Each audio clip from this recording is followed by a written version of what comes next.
Hello friends, welcome to the HFY Ode, where we bring you new science fiction stories, a new world, a new adventure.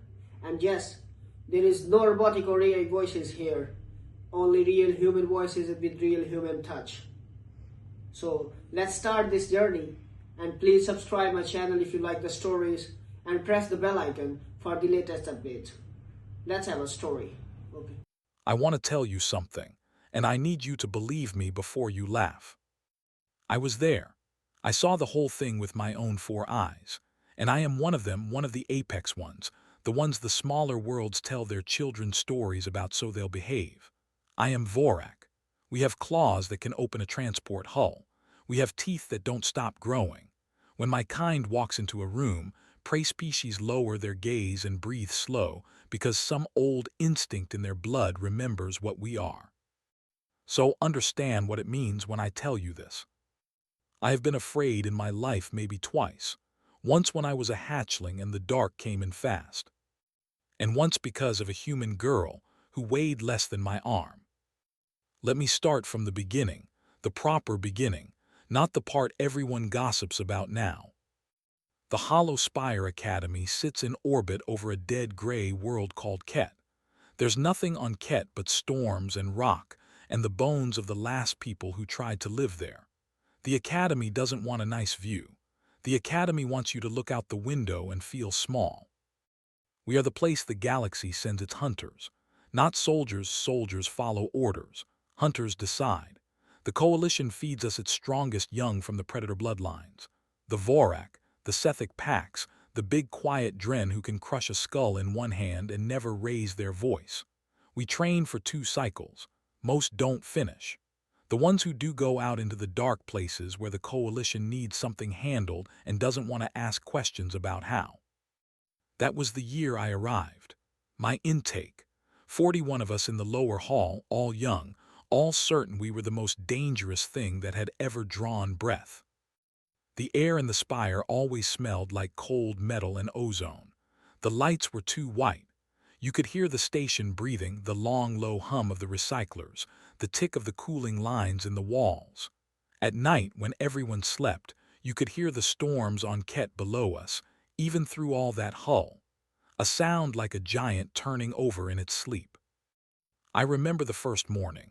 We were lined up in the assembly deck, tall all of us, plated, fanged, clawed. Even the youngest Dren stood a head over me, and I am not small. The instructors walked the line and looked at us the way you look at meat you're deciding whether to buy. And then the side door opened, and the registrar's aide came through, and behind the aide came the human. I'll be honest, I didn't even understand what I was looking at first. Was tiny. That's the word that came to me. Tiny, soft. No plates, no claws I could see, no shell, no spines. Skin like the inside of something. 2 small eyes both facing forward which, where I come from, only means one thing, a predator's eye layout, but it didn't matter because the rest of her was so obviously prey. She had a bag over one shoulder that was clearly too heavy for her, and she kept shifting it. Her hands were small enough that I could have closed one of mine around both of hers. Somebody laughed. I think it was a Sethic. The laugh went down the line like a current. The human stood there and let it happen. She didn't flinch. She just looked at all of us, slow, one face at a time like she was counting. The registrar's aide cleared his throat and read off the manifest, and that's how we learned her name. Riley Cortez, homeworld designation, Sol 3, species classification, human. And then the part that none of us could believe. Combat track, same as ours. There was a silence, and then the hall came apart with noise. Not violence, just disbelief. The kind that's almost cruel because it's so genuine. Instructors checking their tablets. One of the senior hunters, a scarred old Vorak named Tesek who'd lost a hand somewhere and never replaced it, came down off the dais and read the manifest himself, twice. This is an error, he said, not unkind, just flat. Sol 3 is a registered prey-tier world, atmosphere restricted, class 4. He looked at the human girl. You don't belong here, little one. Someone in logistics made a mistake. We'll have you transferred to the support track by evening. Botany, maybe, records. I watched her face when he said it. She didn't argue. That's what I remember most. A prey thing told it had wandered into the wrong cage and would be quietly removed. That thing should look relieved. Should sag with it. Get me out of here, yes, thank you, I was so frightened. She didn't. She looked at old Tessek for a long moment, and then she said, in a voice that was much steadier than it had any right to be, "It's not a mistake, I requested it." You could have heard a claw drop. Tessek tilted his head. You requested the hunter track. Yes. Knowing what we are. I read the file, she said. All of it, I requested it anyway. And then she did the thing that I think, looking back, was the first crack in all of us. The first cold little draft of what was coming, though none of us felt it yet. She smiled. Not a wide smile, just the corner of her mouth. A small, private, certain thing. The kind of expression you make when somebody tells you a door is locked and you already have the key in your pocket. Tessek looked at her for a while. Then he looked at the rest of us, 41 young apex predators, every one of us at least 3 times her mass, and something moved behind his old eyes that I didn't understand at the time. Fine, he said finally. The mistake is logistics to fix, not mine to enforce. You'll wash out by the 3rd trial like the rest of the weak ones.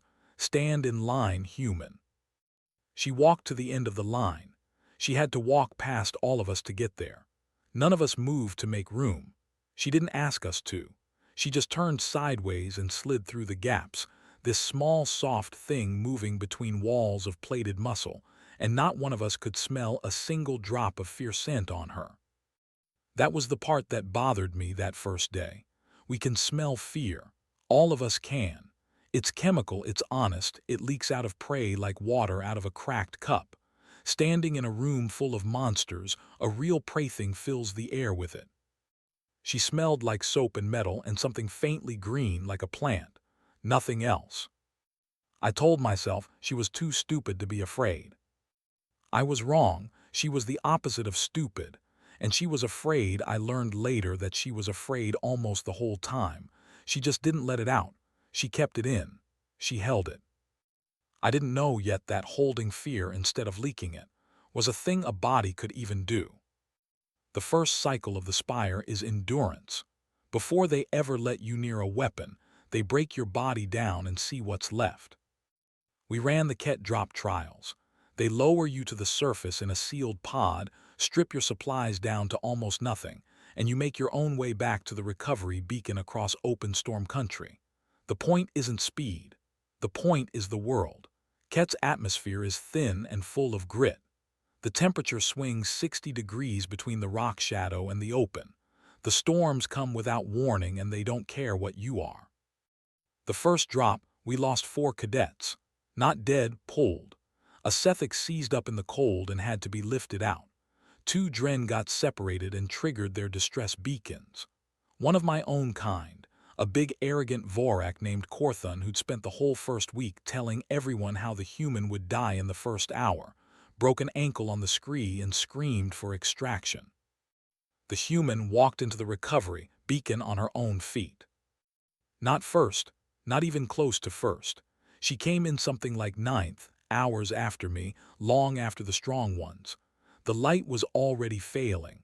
The storm had started up again and the wind was screaming across the rocks. I was at the beacon, wrapped in a recovery blanket watching the horizon, when one of the instructors said, "There." And there she was. She was a mess. Her suit was torn at one shoulder. There was blood, human blood, red, bright, shocking against the gray, crusted down one side of her face from a cut on her scalp. She was limping. She had wrapped something around her own thigh, a strip torn from her own suit tight, the way you tie off a wound. She was soaked and filthy and shaking with cold. And she was walking, steady. 1 foot the next foot, 1 foot the next foot, head down against the wind, not fast, just refusing to stop. I watched her cross the last 100 meters. Everyone did. The whole beacon went quiet. The strong cadets, the ones who'd come in hours ago and warmed up and gotten smug about it, All stood up to watch this small, broken creature come walking out of a storm that had pulled 4 predators off the field. She reached the beacon line. An instructor stepped forward to catch her, expecting her to collapse. They all collapse at that point. The relief takes their legs. She didn't collapse.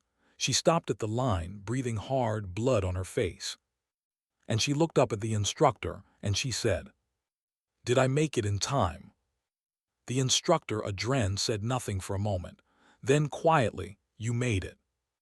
And only then did her legs go. The Dren caught her before she hit the ground. She'd held herself upright until the exact second she was allowed not to, not one moment before. I remember standing there in my blanket, warm and whole, having beaten her to the beacon by hours, and feeling something I had absolutely no name for. It wasn't pity, I want to be clear. Pity is what you feel looking down at something smaller. This was not that. This was the first time I looked at the human and felt like I was the one being measured.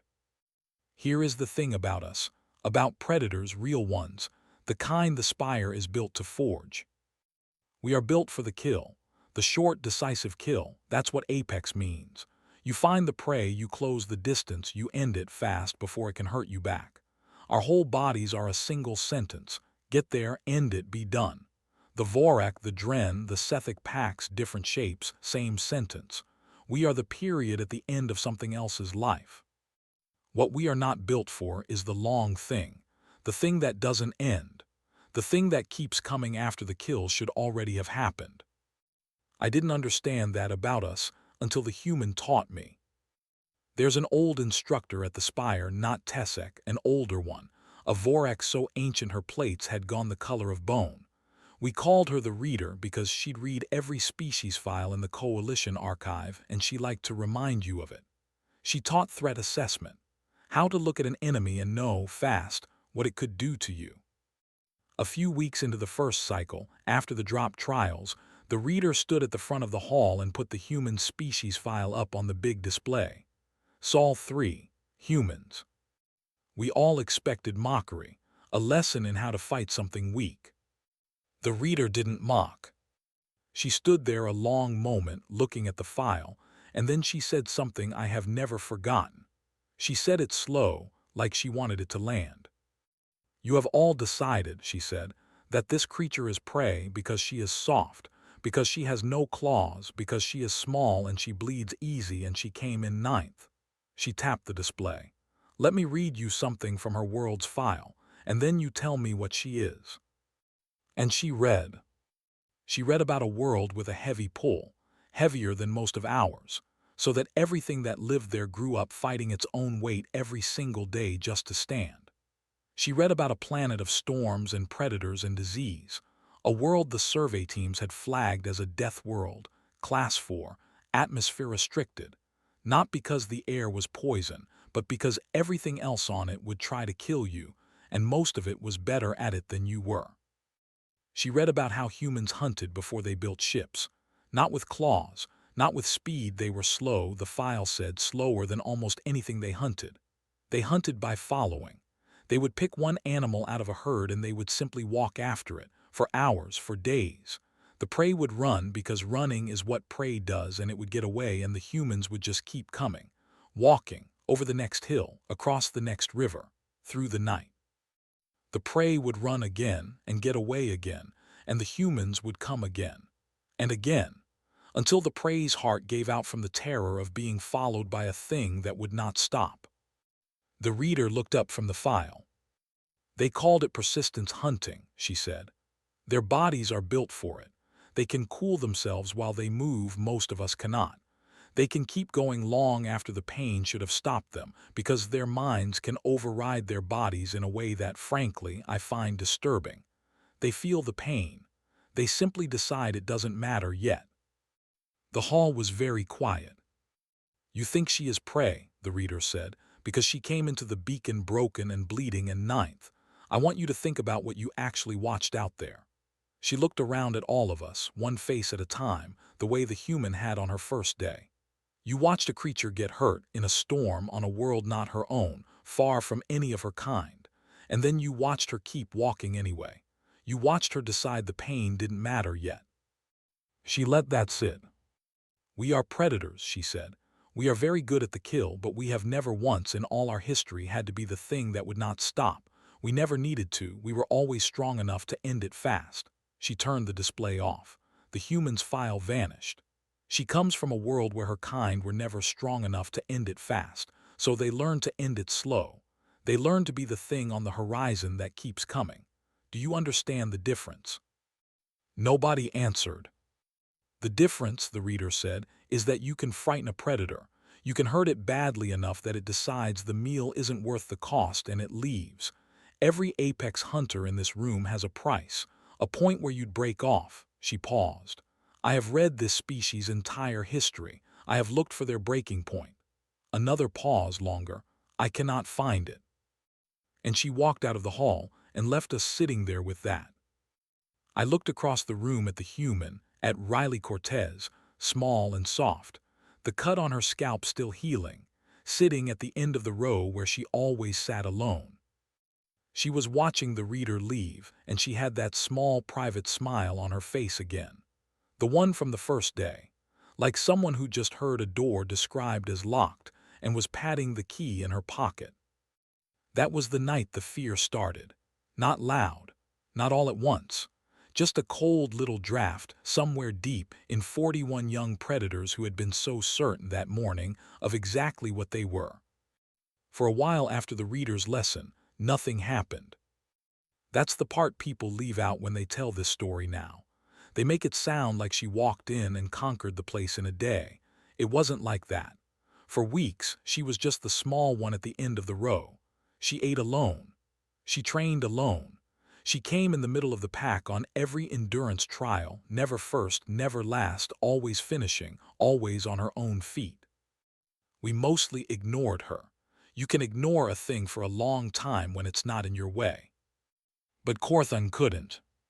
Corthun was the loud Vorak, the one who'd broken his ankle on the first drop and screamed for extraction while the human walked into the beacon bleeding and quiet. He never forgave her for that. Not for beating him, she didn't beat him. He came in long before she did. He never forgave her for the comparison. For the fact that when people remembered that first drop, they remembered him screaming and her walking. So Corthun decided he was going to fix the story, in front of everyone. The second cycle is when they finally let you fight. Controlled bouts in the ring, paired by the instructors, dampen her fields up so nobody dies. The point is to learn what your body does under real pressure, against something that's actually trying to put you down. Corthun went to the instructors and requested a bout with the human, loudly, in the hall, so everyone heard. Tesek, old one-handed Tesek, looked at him a long time. "You want to fight the human?" "I want to remind everyone what she is," Corthun said, "before the soft ones in this intake start believing the old woman's bedtime story." I watched Riley while he said it. She was sitting at the end of the row, cleaning a scuff off her boot. She didn't look up, but her hand stopped moving for just a second and then started again, slower. She always heard everything.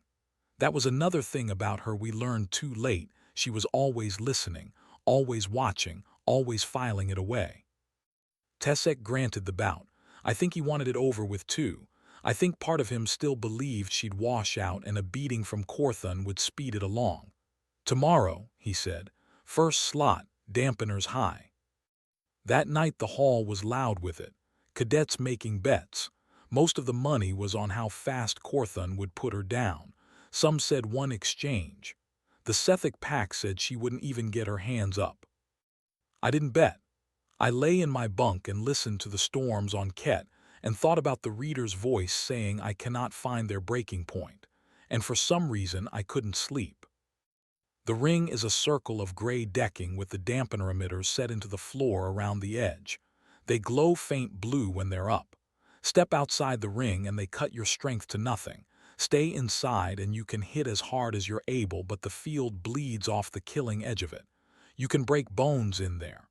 You can knock something unconscious. You can't quite kill it. Quite. The whole intake came to watch. We packed the gallery around the ring 3 deep. Corthun was already in there, stretching, rolling his big shoulders, showing his teeth at the crowd. He looked enormous. He was enormous. A young Vorak in his prime, plated and clawed, easily 4 times her mass. Then they brought the human in. She tied her dark hair back tight. She was wearing the standard cadet underlayer, no armor because she had nothing that fit her. Next to Corthun, she looked like a thing he could step on by accident. The gallery laughed when she ducked under the ring rope. Corthun laughed loudest. She didn't look at the crowd. She looked at Corthun. Just Corthun. And she did this slow thing with her eyes up from his feet to his knees, to his hands, to his shoulders, to his throat, to his eyes, reading him. The same slow count she'd done to the whole hall on her first day. Corthun stopped laughing. I was close enough to see his face when it happened. I saw the exact moment something in that look got under his plates. She wasn't scared of him. She wasn't even angry at him. She was studying him, like a problem, like a herd animal she'd already picked out and decided to follow. The instructor dropped his hand. Corthun went straight at her. Of course he did. We all would have. That's the sentence our bodies speak. Get there, end it, be done. He crossed the ring in 2 strides, claw already swinging, all that mass behind it, a blow that would have ended the bout in one exchange exactly like the Sethic pack had bet. She wasn't there. She didn't block it. You can't block a Vorak, not at her size. She moved. Just enough. A half step, a turn of the hips, and the claw went past her cheek close enough to stir her hair. And while Corthun was still committed to that swing, still leaning into all that lovely, terrible momentum, she did something none of us expected. She didn't hit him back. She grabbed his arm, the arm that had just missed. She wrapped both her small hands around it and she let him carry her, used his own strength, his own forward weight, and she put her foot behind his, and she just guided all that mass to the floor. Corthun went down hard. The decking boomed. The gallery made a sound I'd never heard from a room full of predators. Not a cheer. A kind of low, confused murmur, the sound of 40 creatures all having the same thought at the same time and not liking it. Corthun was up fast. Vorak always get up fast, and now he was furious, and that made it worse. Fury makes you commit. Fury makes you predictable. And she just kept doing the thing she'd done. She didn't try to overpower him. She couldn't. She knew she couldn't. She let him come, and every time he came, she took whatever he gave and turned it, redirected it, sent it past her or into the floor. She took hits. She wasn't untouchable. He caught her twice, and I heard something crack and saw her go pale. But she kept her feet, and she kept coming back to that same calm, reading, studying stillness. And slowly, this is the part I'll never forget, slowly, Corthun started to get tired. We don't talk about that, about what happens to an apex hunter when the kill doesn't come fast. Our bodies aren't built for the long fight. All that mass, all those plates, all that beautiful killing strength, it burns hot and it burns fast. 30 seconds, a minute, the decisive kill done. That's what we're for. She wouldn't let it be decisive. She wouldn't let it be fast. She turned a 30-second kill into a 4-minute hunt, and 4 minutes is an eternity for a body like Corthun's. His breath started to saw. His swings got slower, wilder, heavier. The blue dampener light gleamed on the sweat running down his plates. And she was breathing hard too. She was hurt, but she had that thing the reader talked about. That cooling. That patience. That awful refusal to think the pain mattered yet. She was the human on the horizon. And Corthun was the prey whose heart was starting to give out from the terror of being followed by a thing that would not stop. He knew it before we did. I saw it in his eyes near the end. That cold draft I'd been feeling for weeks, I watched it hit Corthun all at once, right there in the ring, the moment he understood that he could not finish this and she was not going to. The end was quiet. He swung one last time, too slow, exhausted, and she stepped inside it and she didn't strike him. She got a grip, used his own dying momentum one final time and put him on his back on the decking, and she stayed on top of the lock with her forearm across his throat, not crushing. The dampeners wouldn't let her, but there. In place. where a killing blow would go. And she held it. She didn't slam him. She didn't roar. She didn't look at the crowd for approval. She just held the position, breathing hard, blood on her lip, and looked down into the face of a predator 4 times her size and waited. Corthon tapped the deck twice, surrender. She let him go immediately, got up, stepped back, gave him room to rise with whatever dignity he had left. And then she did the thing that finished it. The thing that turned a sparring upset into the story they still tell at the Spire. She put out her hand to help him up. A human gesture. We didn't know it then. Where she comes from, you offer your hand to a beaten enemy to say it's over, it's not personal, get up. But we didn't have that. In our world, you don't help the thing you've put on its back. You finish it or you walk away. Corthon stared at her small open hand like it was a weapon he didn't recognize. The whole gallery went dead silent. And in that silence, every predator in that room understood something at the same time. It wasn't that she'd beaten him. Strong things beat strong things, that's normal. It was that she'd beaten him and chosen not to need it to mean anything. She'd hunted him to exhaustion, taken his strength apart piece by piece, put him on the floor, and then offered him her hand like none of it had cost her a thing. Like she could do it again tomorrow and the day after and 1,000 days after that.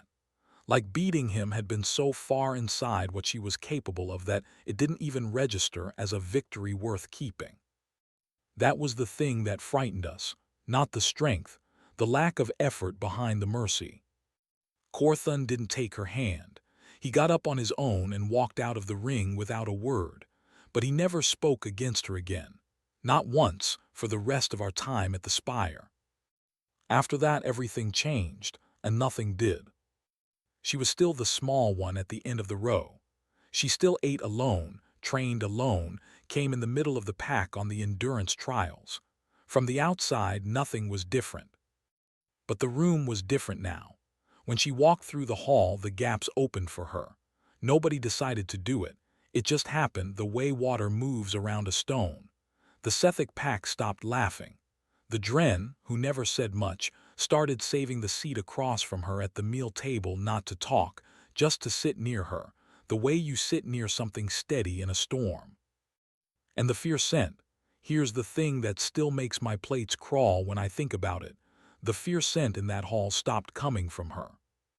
It started coming from us.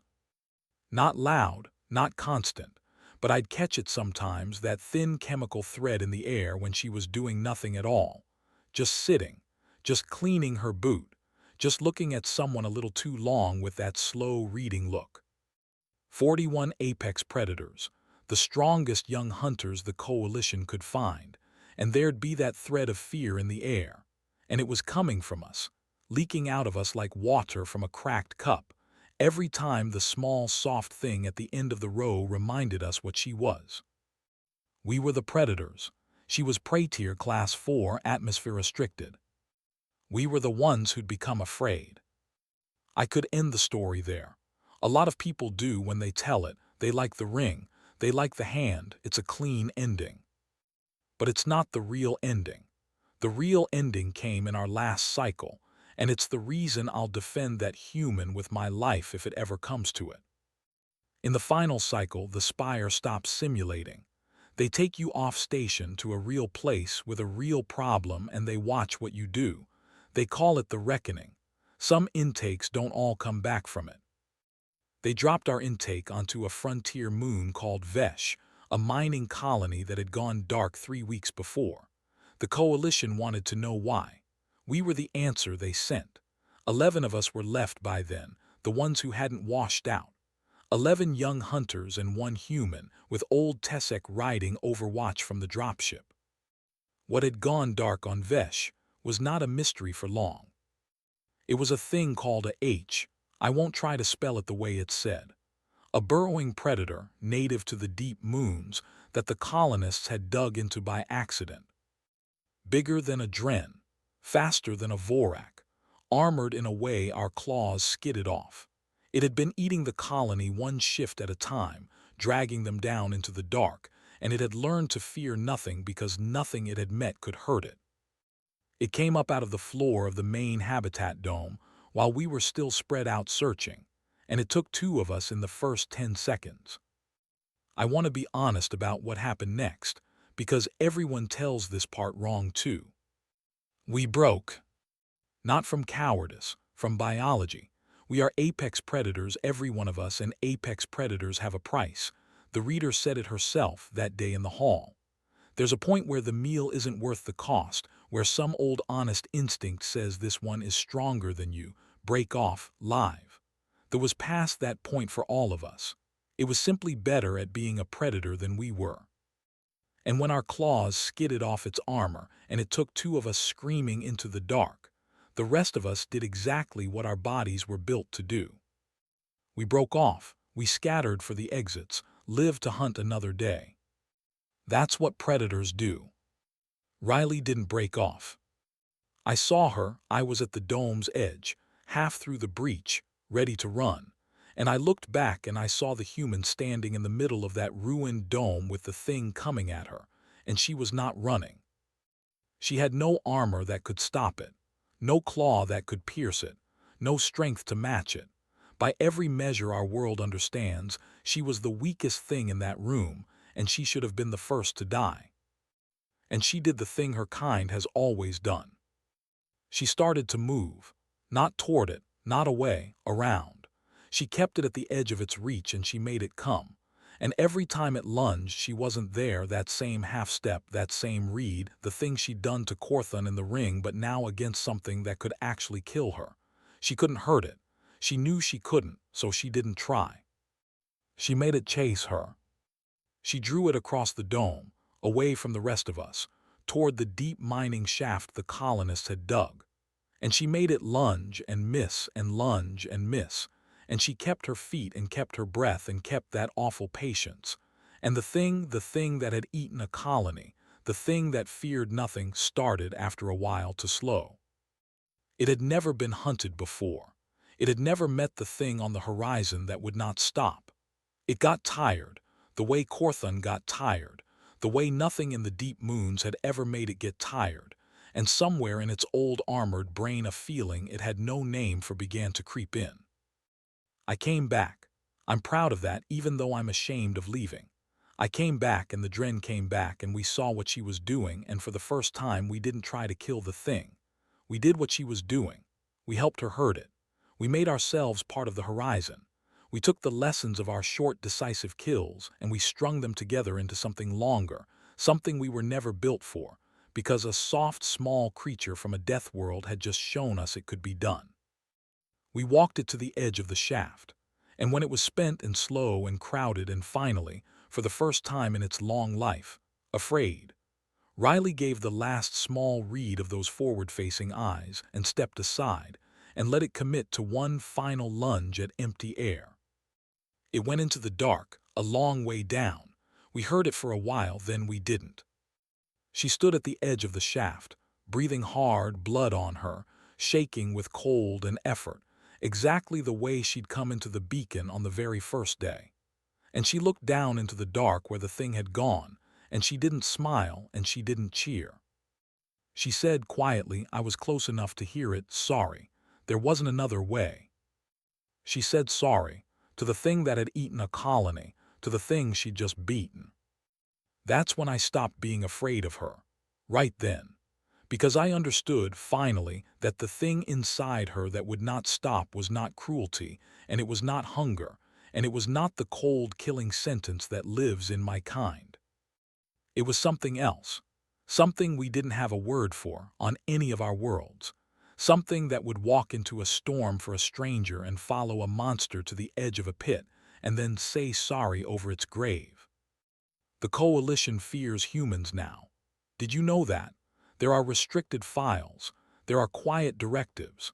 The galaxy has decided that the soft creatures from the death world are the most dangerous thing it has ever found, and it is right, and it is also looking at the wrong thing. It thinks the danger is that they don't stop. The danger isn't that they don't stop. The danger is that they get to decide what they don't stop for.